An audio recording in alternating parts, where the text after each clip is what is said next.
इस वक्त हमारे साथ में मौजूद है एमआईएम के प्रत्याशी नफीस मिर्ज़ा खान, बोलता स्पीकर है बुरहानपुर का। कुछ वक्त पहले तक जो है कांग्रेस के संगठन मंत्री के बड़ा पद होता है, और आपको बता दें कांग्रेस के टिकट के फैसले से जो है लगातार विरोध में ये थे, और इन्हीं से हम जब जानने की कोशिश करेंगे क्या ऐसी परिस्थिति बनी कि आपने जो है कांग्रेस का दामन छोड़ एमआईएम को थाम लिया। मैं हमारे जो ऑल इंडिया कांग्रेस के राहुल गांधी ने जब बिहार की जनगणना रिपोर्ट आई थी तो उसमें उन्होंने एक बात कही थी, जिस समाज के जितने लोग उनकी उतनी भागीदारी। इस बात पे मध्य प्रदेश के जो कमलनाथ थे अध्यक्ष महोदय, वो सही तरीके से नहीं उतर पाए, क्योंकि जब उन्होंने कहा कि जिसकी जितनी आबादी उसकी उतनी भागीदारी, यहाँ पर 8% के करीब अल्पसंख्यक हैं और टिकट दिए गए सिर्फ 2, तो ये मजाक अल्पसंख्यकों से पूरे मध्य प्रदेश में उन्होंने किया है। कई जो अभी बने हैं पद पे बैठे हैं वो खून का घूंट पीकर कांग्रेस के साथ जुड़े हुए हैं अभी भी, लेकिन यहाँ से इतना विरोध होने के बाद कि कांग्रेस के लोगों ने इतनी मेहनत करी यहाँ पर, तो उठाकर उन्होंने एक निर्दलीय को टिकट देकर यहाँ पर कांग्रेसियों के चेहरे पर एक थप्पड़ मारा है।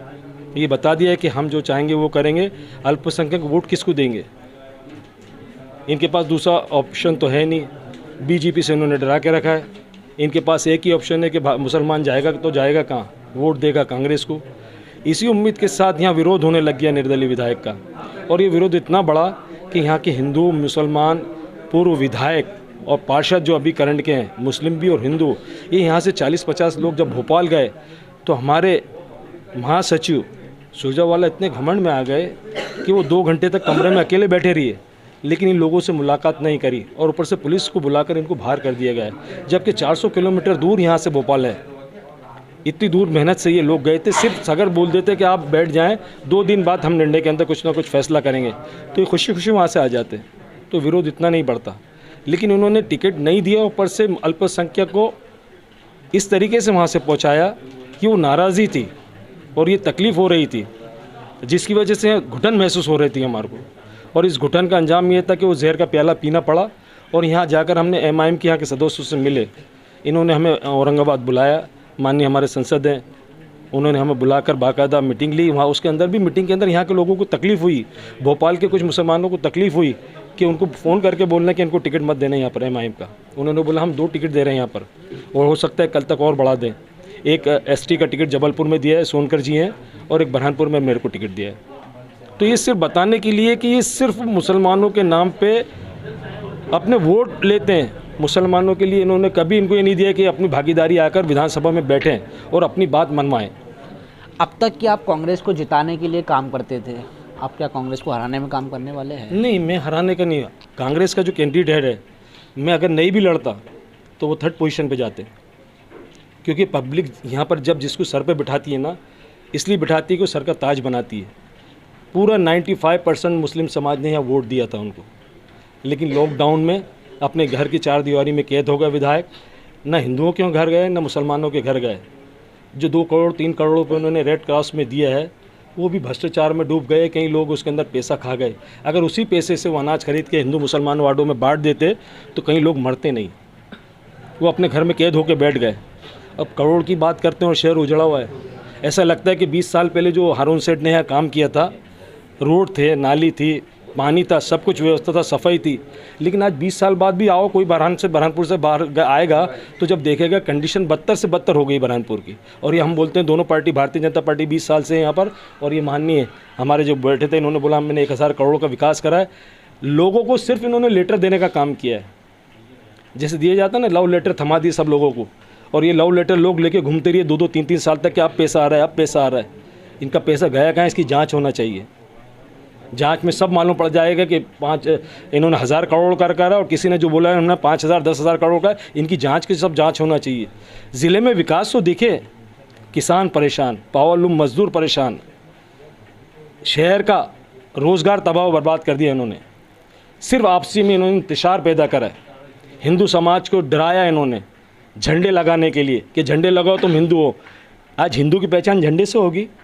आज वो हमारा बड़ा भाई है इस शहर में, आबादी के हिसाब से भी, देश में भी आबादी के हिसाब से हमारा बड़ा भाई है, तो उसको डरा डरा के इन्होंने, मैं तो बोलता हूँ अल्पसंख्यक के बच्चों को नौकरी मत दो। मेरे बहुसंख्यक के भाई जिन्होंने उनके माँ बाप ने बैंक से कर्जा लेकर बच्चों को पढ़ाया है, उनके बच्चों को नौकरी तो दो। झंडे लगाने में लगा दिया, हिंदू मुसलमान करने में लगा दिया। मुसलमान तो कहीं भी जाके रोज़ी रोटी कमा लेता है, मेहनत कर लेता है, लेकिन उसको भी पावर लूम में है चौपट के रखा है। बिजली के बिल थमा दिए, लाखों रुपए, हज़ार रुपये के थमा दिए। ना कोई सपोर्ट किया जा रहा है, ना कुछ किया जा रहा है। लेकिन वो तो कह रहे कि हम युवाओं का हमने विकास किया है, कई 1000 करोड़ का उन्होंने विकास बताया है। 100 बच्चों को बता दे, मैं मुसलमान बच्चों की नौकरी की बात ही नहीं कर रहा हूँ, 100 बच्चों को, हिंदू बच्चों को ला के बता दे कि इनको हमने नौकरी दी है। और ये 5 साल के अंदर जो हमारे पूर्व विधायक हैं, ये 5-10 बच्चों को बता दें कि इन्होंने गवर्नमेंट सर्विस में लगाया हो किसी को। विकास नाली और इससे गटर से नहीं होता, लोगों को दिल जोड़ने से, लोगों के पास जाने से वो लोग भूल जाते हैं अपनी तकलीफ़। वो 2 साल का जो दर्द था, जो विधायक महोदय अपने घर पे बैठे रहिए, आराम करते रहिए और लोग तकलीफ़ में रहिए, उस तकलीफ़ का अंजाम ये है कि मैं खड़ा भी नहीं रहता तो ये 3rd पोजीशन पे जाते। क्या उम्मीद है आपको बुरहानपुर की जनता से? आप मेरे को जिस तरीके से आपने ये मोहब्बत देखी है, ये ना तो किसी पेट्रोल भराने से आई है, ना पैसे दे के, ना गोश्त मांडा खिलाने से, ये पब्लिक उससे नहीं आई है, ये सिर्फ मोहब्बत से आई है। ये मोहब्बत दोनों समाज ने बताई है। मैं तहे दिल से उनका शुक्र अदा करता हूँ कि जो मोहब्बत दी है उन्होंने, ये मोहब्बत 17 तारीख तक कायम रहेंगे इंशाल्लाह, कायम रहेगी इंशाल्लाह। पूरी उम्मीद है मेरे को, क्योंकि आपने पिछले चुनाव देखा नहीं, 90% जो वोट, 95% अल्पसंख्यक ने वोट दिया, तो सुरेंद्र सिंह मिल्लत का आदमी था क्या? सुरेंद्र सिंह ठाकुर है ना। वोट किसने दिए? मुसलमानों ने दिए ना। तो आज मुसलमान कैंडिडेट आया है, MIM के उसके अंदर नाम से आया है, तो उससे घबराने की ज़रूरत क्या है? एक चांस देके तो देखें। वो भेदभाव करे तो आपका फ़र्ज़ है कि इसको आके पकड़ लें। मैं वादा कर रहा हूँ ना, मैं 4 दीवारी में तो कैद नहीं होता, मैं 20 शहर में रहता हूँ। एक चांस दें, आपके दुर्द दर्द में मैं खड़ा रहूँगा, ये वादा करता हूँ आपसे।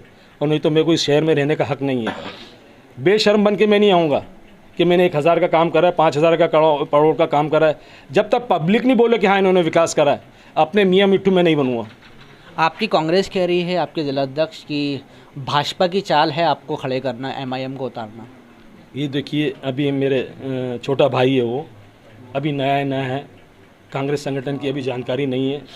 जब चोट पड़ेगी, जब एहसास होगा कि तकलीफ़ क्या होती है। अभी क्या है, हर जगह हरियाली दिख रही है, तो कांग्रेस की बात करेंगे। जब तकलीफ़ देती है कांग्रेस, जब मालूम पड़ता है कि कौन इनके साथ खड़ा हुआ है, कौन नहीं खड़ा हुआ है, तो अभी वो थोड़े दिन के काम करें, उनको एहसास नहीं है कि शहर में क्या तकलीफ़ हुई है। थोड़ी बहुत पॉश कॉलोनी दिखती है, इंदिरा कॉलोनी, वो ज़रा घूम के देखें शहर के अंदर कितनी गंदगी पड़ी हुई है। 26 से 27 वार्ड में तो कुछ काम ही नहीं हुआ है। आप जाके देखें इनका पैसा लगा कहाँ है। शहर में तो पूरा माहौल ख़राब करके रखा है इन्होंने। विकास के नाम पे भारतीय जनता पार्टी और पूर्व विधायक ने कुछ भी नहीं किया यहाँ पर। आज बीजेपी के जो लोग विरोध कर रहे हैं एक दूसरे में, उनको भी 3-3 चक्कर आश्वासन देकर रखा है इन्होंने। मैं तो उनको बोलूँगा, उनके पिताजी इस प्रदेश के अंदर बीमारी, चुनाव प्रचार करते करते मर गए। नंदू भैया की बात कर रहे हैं। हमें इसलिए कह रहा हूँ कि उनके बच्चे के साथ भी भेदभाव किया ना। आज सामने उनको पहले संसद का आश्वासन दिया, फिर बोला कि हम अध्यक्ष बनाएंगे, फिर विधायक का आश्वासन दिए, तो आपके सामने आज की तारीख के अंदर उसी तरह का यहाँ कांग्रेस के अंदर है। मुसलमानों को जैसे आश्वासन में रखा और बोला दे रहे हैं, टिकट दे रहे हैं अल्पसंख्यकों को, और टिकट नहीं दिया और वहाँ से भगा दिया। पुलिस बुला के भगाया गया वहाँ पर, बेइज्जती की मुसलमानों की, हिंदुओं की बेइज्जती की वहाँ पर। पूर्व विधायक हमीद काजी हो गए, रविंद्र महाजन हो गए, पार्षद हिंदू मुसलमानों को बेइज्जती करके भगाया गया वहाँ से। तो उसका अंजाम आज कांग्रेस का ये है कि यहाँ पर MIM का टिकट लाकर हम चुनाव लड़कर कांग्रेस को बताएंगे कि इनकी नीति क्या है और कर्म क्या है, जो पब्लिक के सामने आना चाहिए। चलिए, बहुत बहुत शुक्रिया, हमारी भी शुभकामनाएं आपके साथ है। धन्यवाद। तो हमने बात की नफीस मंशा खान से, MIM के प्रत्याशी है। क्या कुछ उन्होंने कहा है हमने आपको बताया। तमाम बड़ी खबरों के लिए बने रहे BNC न्यूज़ के साथ। अपने कैमरा सहयोगी अनस के साथ मैं दानिश अज़ा खान, BNC मीडिया, बुरहानपुर।